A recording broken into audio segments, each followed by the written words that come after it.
Okaeri, welcome back to my channel, May Between the Pages. My name is Taylor, and today we're going to be doing a really big book haul.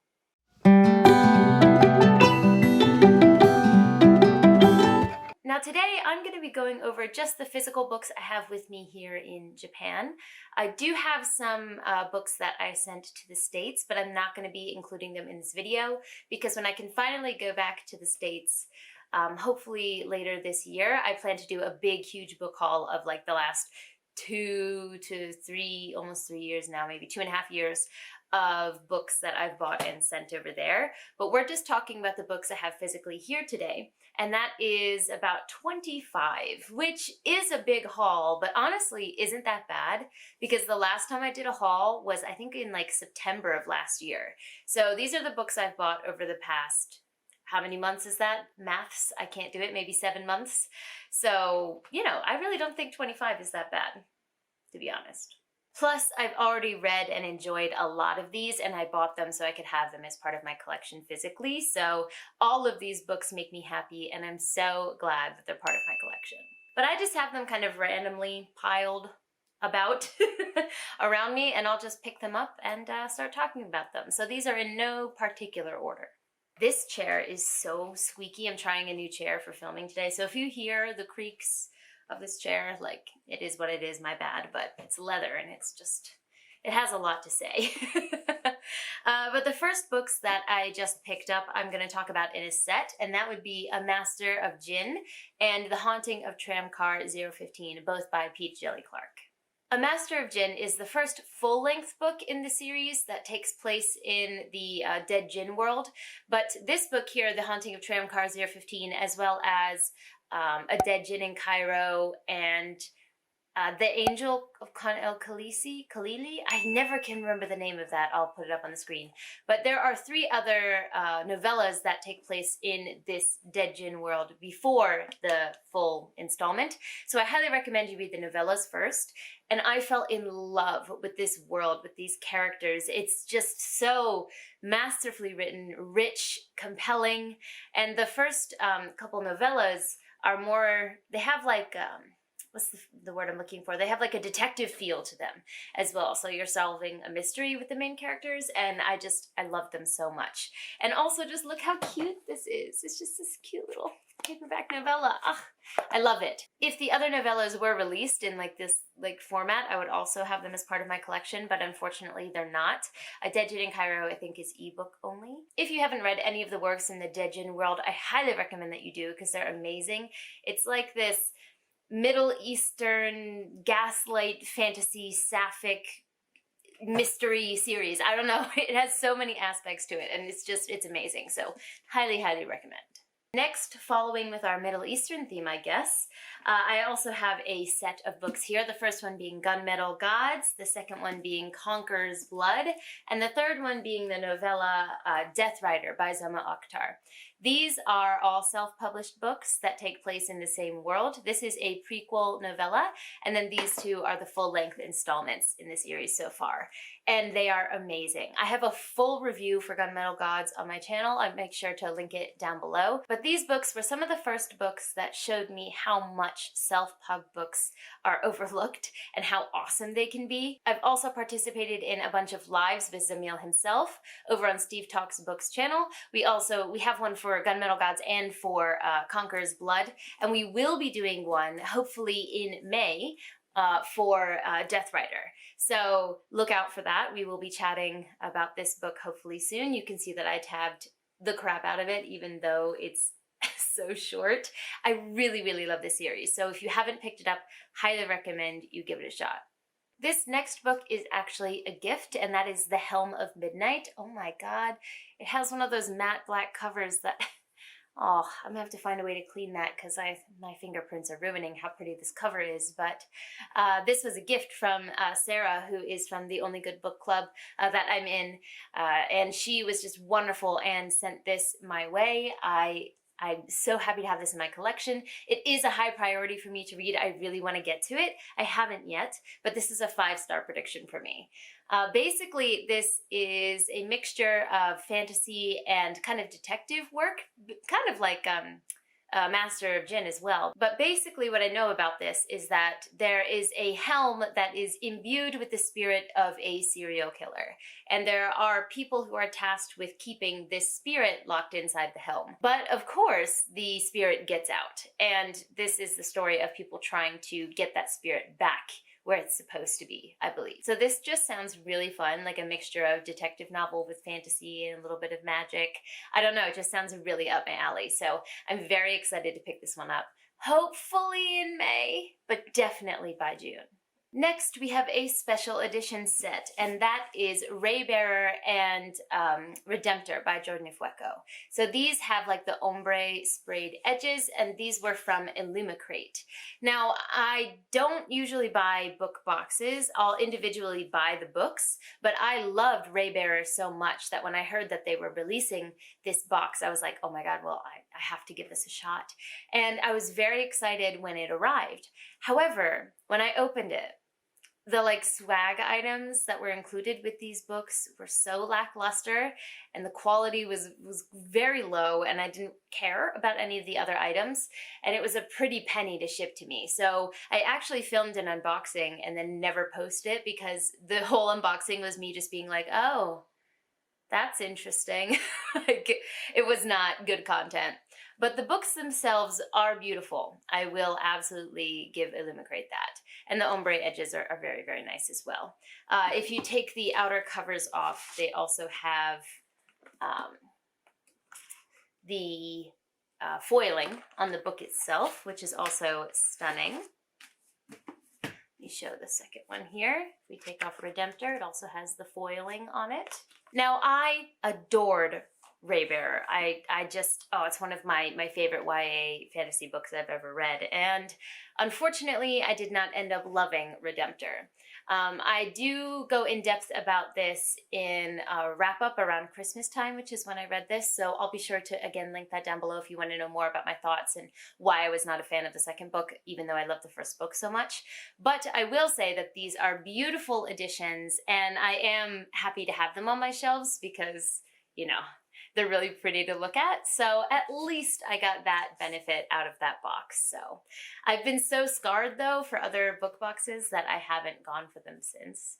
And I also didn't go for the Jade City box because of this one. But that one seemed to be much better quality, so I really regretted that. But I don't know. We'll see. I have a very weird relationship with book boxes, so we'll see what I decide in the future. The next book here is also a gift, which I'm just so lucky to have such wonderful friends in this book world that we've created here. I'm just so thankful to everyone who's ever sent me anything, because you never have to, you know. And this book, The House with Chicken Legs, was a gift from Leanne over on Leanne Reads. This is a middle grade book, and I wanted this for a while. Actually, I wanted to start reading Sofie Anderson for a while. Also, middle grade paperbacks are stunning. Like the foiling, can we just appreciate that for a second? Like, this is gorgeous. And so are all of Sofie Anderson's other books. So this book, again, I go into more in-depth thoughts during a vlog and a wrap-up. I'll be sure to link those down below as well. Anything I mention like that will be linked down below. But I do go into more detail about how I felt about this. This book had some elements I really, really liked and some that weren't quite my favorite, but I still want to read more Sofie Anderson after reading this. So I'm really happy to have this in my collection. It's gorgeous to look at on the shelves. Thank you so much, Leanne, for sending this to me. And hopefully I'll be adding to my collection of these beautiful paperback editions in the future. The next book I got was also a gift from my parents for, I think it was Christmas when they sent this to me, and that is A Promised Land by Barack Obama. So I have, I think you can see it on screen, maybe it's a little off screen. Oh, here it is, yeah. Becoming by Michelle Obama. Michelle Obama is one of my just heroes. I adore her. I love her so much. And so when the, kind of set came out with Obama's book, Barack Obama's book, I knew I wanted to get it eventually, but my parents, took care of that for me and sent it to me. So thank you so much for that, Mom and Dad. But I did read this book recently in March, and I mentioned in my wrap-up that I was going to do a hybrid read of physical and audio, but Obama's voice is just so soothing, and the cadence is just so wonderful to listen to that I ended up doing the whole thing via audiobook. I could not stop listening to it. So I really did enjoy this book. I'm really glad that I have it on my shelves, but it is a chonker. This thing is so heavy. Like, the quality of the paper is really nice, but like, does it have to be this heavy? Like, it feels like a Stormlight Archive book. But yeah, I really did enjoy this book, and I'm very happy to have it as part of my collection. Okay, next we have another set, and that is A Drowned Kingdom and The Last of the Atalantians, both by P.L. Stuart. These are also self-pub books, and I have had the pleasure of getting to know P.L. Throughout this year through talking about Gunmetal Gods. Actually, he's one of the people that's on the lives that I will have linked down below when we talked about Gunmetal Gods over on Steve's channel. So I've had the pleasure of getting to know him this year throughout those lives and just chatting, online. And he was just a wonderful, wonderful human and sent me a copy of his books all the way across the world, which he really, P.L., you did not have to do that. But I am so, so touched that you decided to do that. So I'm very happy to have these in my collection. I was planning to get to A Drowned Kingdom in April, but unfortunately it just became a really busy month and I couldn't get to it. But this is extremely high priority for me for May. There's some spoilers for my TBR, or maybe that would have already gone up. I think that actually might have already gone up, so no spoilers, but this is definitely high priority for me in May. And now that I have the second book, which has recently released, and that cover is really, really beautiful, I'm a fan. But now that I have the second one, I might be able to binge them, if I feel the need. So once again, thank you so much for sending these my way, PL. I cannot wait to get to them. This next book is my most recent book mail, and that is The Hunger of the Gods. So this is the sequel to Shadow of the Gods, which you see behind me here. And actually, let me take this out because I kind of want to... Please don't fall over books. Okay. I kind of want to see these two next to each other. Look at that artwork. Oh my gosh, just stunning. They're gonna look so beautiful next to each other on the shelves.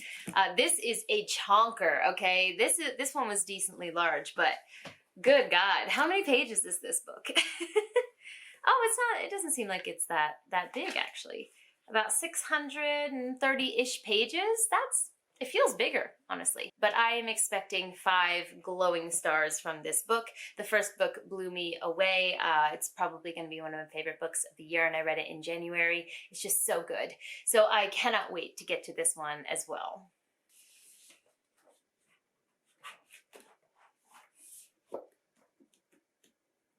So this next one is a very special edition, and that is The Blade Itself. I just forgot the name for a second. The Blade Itself by Joe Abercrombie. Now this is the special edition that was put out by The Broken Binding. Now The Broken Binding is the only book subscription service that I've actually just gone ahead and subscribed to, for continuous... That's what a subscription is, Taylor, but, I plan to continue.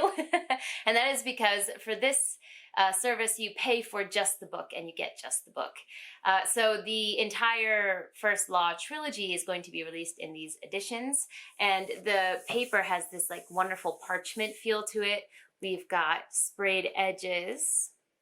And then if you open, there is gold foiling on the book itself. And there's a quote on the side, which says, "Say one thing for Logan Nine Fingers."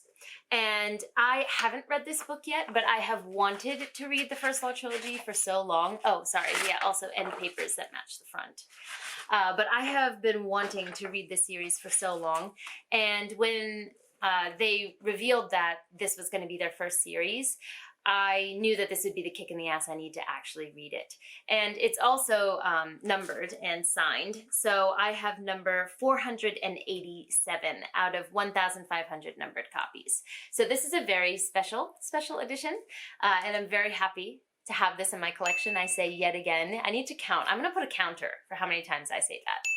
I'm going to do that. Editing Taylor, do that, because I can't seem to stop myself from saying that phrase. But yes. So excited to have this. We have yet another special edition, and that is Daughter of the Moon Goddess by Lynn. I've talked about this quite a few times on my channel recently. I have not read this book yet, but it was just so beautiful, so stunning. How could I not purchase this book, honestly? The end pages are also like pale pink to match the flowers. It's just a gorgeous edition of this book, and I've heard amazing things. It's also signed here, but I've heard amazing things about it from people who have similar tastes as me, so I decided to just go for it and purchase it. So this is one of those rare cases where I went out of my way to purchase a book that isn't in a series, or, you know, that I love, or isn't necessarily a guarantee, but I have really, really high hopes for this one. This next one is also a special edition and a gift from my parents, and that is The Boy, the Mole, the Fox, and the Horse. This edition, I'm not sure what's different about it, actually, between this edition and like the blue one, which is the standard one, but this is the one that my parents sent me, and I just love the yellow. I just think I don't know, it just adds a different vibe to this book. But if you haven't heard of this, it's essentially, wouldn't even call it a children's book. It is a picture book, but it doesn't really have like a continuous story. It has pictures that match the phrase that's written on the page. So it's like kind of like life advice. I guess you can look at it that way. It's one of those books where if you were to open it to any page, you could just read that page and take that, you know, as what it is. You don't need to continuously read. But the artwork is just absolutely stunning. Like, I just love the vibes and the subtle colors in the artwork. Like, I would buy a print of this artwork. Absolutely. Some of the pages are in color as well, and the color schemes are beautiful. But just to give you an example, we have this page here. Again, beautiful artwork. And it says, "Sometimes I feel lost," said the boy.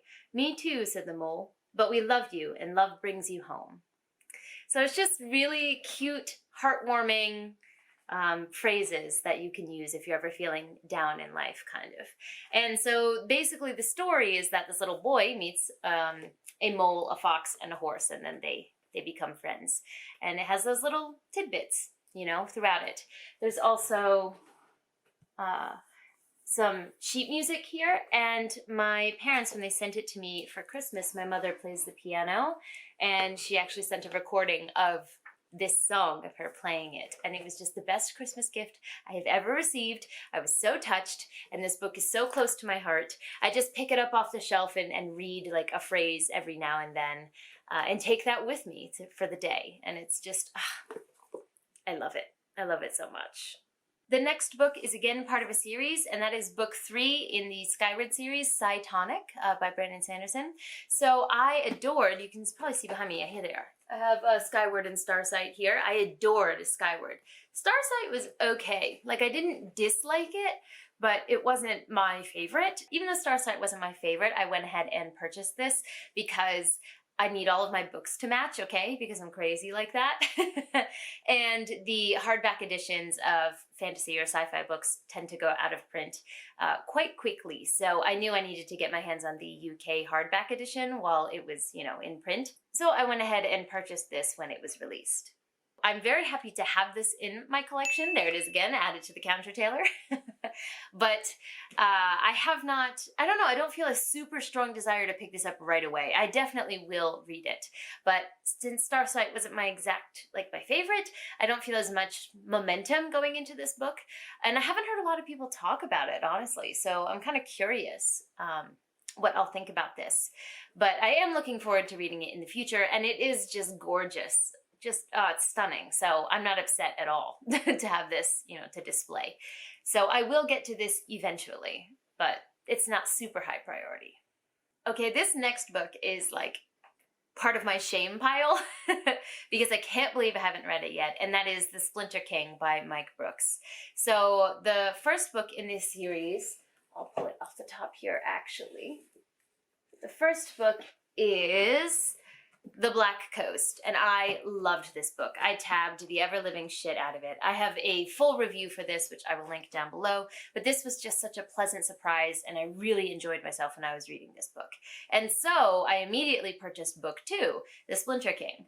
However, I have not read it yet, and that is just, I don't know what's wrong with me. This book will be read by the first half of this year. I have just made this declaration on my channel because there's absolutely no reason that I haven't read it yet. I'm very excited for it. The ending of book 1 was, you know, tantalizing, so I need to get to this book. But if you want to know more about what this series is about, please go check out my full review for The Black Coast. But essentially, this series really surprised me in that it focuses more on different societies cooperating in a fantasy setting rather than what a lot of fantasy tends to focus on, which is war and strife. It kind of goes in the opposite direction. But another really positive thing about these books is the spines are gorgeous, so they look really good on the shelves. So yeah, I'll be getting to this one before the second half of this year. I'm proclaiming it. It shall happen. All right, we've got about 7 more to go, so let's just blow through and finish these. The next one is another gift, and this means so much to me, and that is Amari and the Night Brothers, and this was gifted to me by Anne-Marie over on Bookish by Nature. I'll have her link down below. She's not super active on YouTube right now, as far as I'm aware, but her Instagram is poppin', so I will be sure to link her Instagram down below, as well as anyone else who's gifted me books that has like a platform, so Leanne as well. I'll make sure she's linked down below. But this is the special edition of Amari and the Night Brothers that has like the shimmery, it's so hard to see in the light, but has this like subtle shimmery gray edges, and they're beautiful. And I was lusting after this edition. Like, I wanted it so badly, and I mentioned it in quite a few videos, but I didn't know how to make sure it was this specific edition, because I did get the ISBN from some lovely watchers of mine. They did send me the ISBN for this edition, but when I looked it up, it didn't specifically, you know, state that it was like it had the sprayed edges and stuff, so I was not sure of how to purchase this and make sure I was getting the right one, and she sent it my way, and I just thank you so much, Anne-Marie. Like, I cried a little when I opened this, and so it is a beautiful dust jacket, shimmery as well, but the cover itself is also stunning. It has like the stars all the way around. I'm such a sucker for this kind of like hardback. So I am so happy to have this, and thank you so much. I will be rereading this at some point in my life for sure. So I'm going to be, you know, just so happy to be reading it from this edition. Okay, now we're going to get into some of the Japanese books that I've purchased, some translated works. So the first one here is The Cat Who Saved Books by Sosuke Natsukawa. So this was a very random buy for me. I was in the bookstore here where I live in Fukuoka, and they usually have a very small collection of English books or translated works. And this cover is shiny and gold, so first off, you know, I'm attracted to shiny things. So I was like, oh, what's that? And this is a book about books. It's one of those types of books. Our main character owns a like secondhand, really charming bookstore with his grandfather. And then his grandfather passes, and our main character is devastated and feels like he might have to end up closing the shop. But then one day he meets a talking cat who says, hey, I need your help to come save some books. So they basically go on a little adventure together, saving books that have been mistreated by those who have them. It just seems like a whimsical, cozy, heartwarming story, which is something that I think I need in my life right now. I tend to read a lot of dark fantasy, but I think this idea of like cozy fantasy is really taking off. And while this is not necessarily a fantasy book, it has those cozy vibes, those cozy feels. And I don't know, when I saw it on the shelf, it called to me, so I ended up purchasing it. And also on the back, this little blurb on the back also helped convince me, which says, Grandpa used to say it all the time, books have tremendous power. But what is that power, really? And that intrigued me, so I'm very excited to get to this one. I haven't read it yet, but it's short and sweet, and I think I'll get to it soon. Now these next two I've talked about on my channel here and there, and that is Before the Coffee Gets Cold, and then the sequel, Before the Coffee Gets Cold, Tales from the Cafe. Again, it's got that shininess to it. These were, again, just a random buy for me. I had heard this one mentioned here and there, Before the Coffee Gets Cold, but I didn't really know much about it. But I was yet again just browsing the translated section, and this set called out to me. We follow stories that center around this specific cafe in Tokyo, where if you sit in a specific chair and get coffee poured by a specific person in a specific way, you can go back in time and stay there until your coffee gets cold. But if your coffee gets cold, bad things will happen. So, you know, there's very strict rules for being able to go back in the past, so it's very different from other time travel books you've probably read, and it's just a really interesting concept. And the stories are really heartwarming. Well, some are heartbreaking, but they're very, what's the word I'm looking for? They're very human, extremely human stories that show, you know, the range of human experiences. So highly recommend these books, actually. Even though they aren't like all-time favorites of mine, I think they're definitely worth your time. As I've said with other books, I do go more in depth into my thoughts on these books in previous videos, so those will, as with everything else, be linked down below. This next book, however, is an all-time favorite for my entire life now.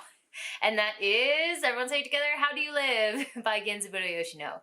So I haven't talked about this in the last maybe month or so on my channel, but before that it was everywhere. I have a full review for this. Again, will be down below. But this is an all-time favorite book for me now. Like, I will be rereading this over and over again.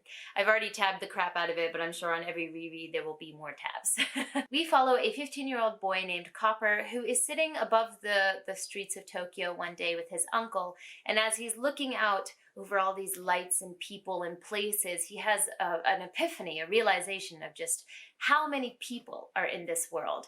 How many people are alive and doing their own thing and living their own lives just next to each other. And he has this epiphany, and it changes the way that he looks at the world going forward. And so we follow Copper in his daily life after having this realization. And those daily life chapters alternate between letters that are written to him from his uncle, who he's with in the first scene, written to him for his future self to read. And the writing is stunning. The translation is gorgeous. And this book, I read it slowly on purpose because I needed to stop and just soak in the language that I was getting. Oh my God, I love this book so much. If you want to know more about it, please watch my review. Everyone should read this book. I firmly believe that. Also, just like Amari, I told you I'm a sucker for those types of hardcovers. Look how stunning this hardcover is.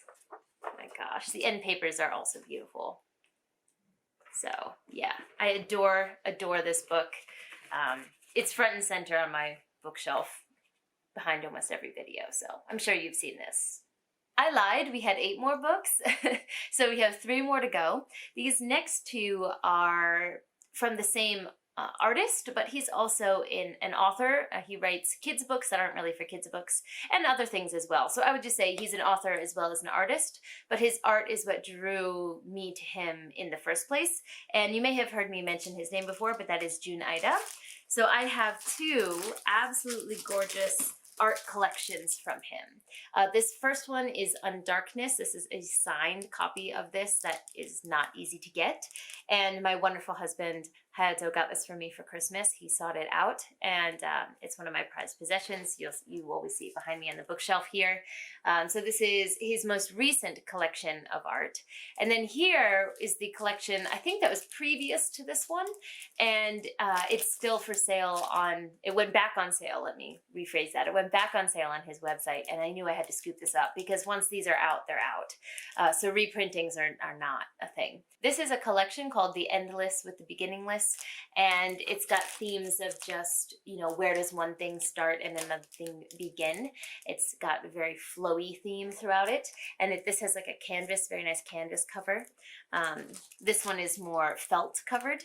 So I recently got this one actually in the mail, and I'm deciding how to put it on my shelves because I think it's stunning. Obviously I have them both in plastic. I'm not usually like a preserver, but I want to make sure these are protected, but just so you can see without the glare of the plastic, this is what Undarkness looks like. The quality of his books is also always top-notch. Let's see, I'll show you guys just the first picture in here. This is the first picture. So that is Undarkness. And then if I take the plastic off of the other one, hold on. Okay, now you can see it without the glare. It's got like a canvas cover to it. Again, just such high quality. It's amazing. I'll open up to one of the art works inside. So there's like that flowy nature to all of the art in here. And, you know, if there's anyone else out there who has a favorite artist, when you find art that speaks to you, it just speaks to you. Like, you can't explain it, you don't know why. And that's how I feel about his art. So I'm actually getting quite a large collection of his books and his art. So I do want to make an individual video for that in the future, so look out for that. But yeah, I'm so happy to have this. And the last book for this haul is House of Sky and Breath, the second book in the Crescent City series by Sarah J. Maas. Now, I recently put up a rant review for this book. It was not, this was not it. I tabbed the shit out of it, but most of them are angry tabs. And honestly, I didn't like this enough that this series may lose its place on the top shelf of my bookshelf. I love the first book, it was 5 stars, but I have to keep my series together and I don't necessarily want to display this book, so I might have to move the first book down. We'll see. I also have to fit some of these new books into my bookshelf, so you may see them, you know, rearranged soon, but if you want to hear me talk about this book and why I didn't like it, as always, link down below. It's ranty. It's ranty. Okay, so I know the angle is a bit different for this outro, but I wanted to have these books in a frame. But like I said before, I really don't think this is bad at all for 7 months worth. As I mentioned before though, I do have a lot more in the States, so look forward to that haul when that happens, because that is going to truly be massive, because that is like 2+ years of book shopping all in one. But all of these books, literally all of these books, make me happy. When I look at my shelves, I know every book on my shelf and they bring me joy. So I don't know, I think this is money well spent, and I'm super happy to have these, you know, with me. So I almost said in my collection, I stopped myself. So yeah, let me know in the comments down below if you have read any of these, if you have any of these, you know, special editions that I have, if this inspired you to go on a shopping spree, or maybe you've read some of the books that I have here and they weren't your favorite. I'd still love to talk about those things in the comments down below. Don't forget to like, subscribe, and click that bell. I'd love to have you as part of this community, and I appreciate it. But for now, I'm gonna head out. Johnny!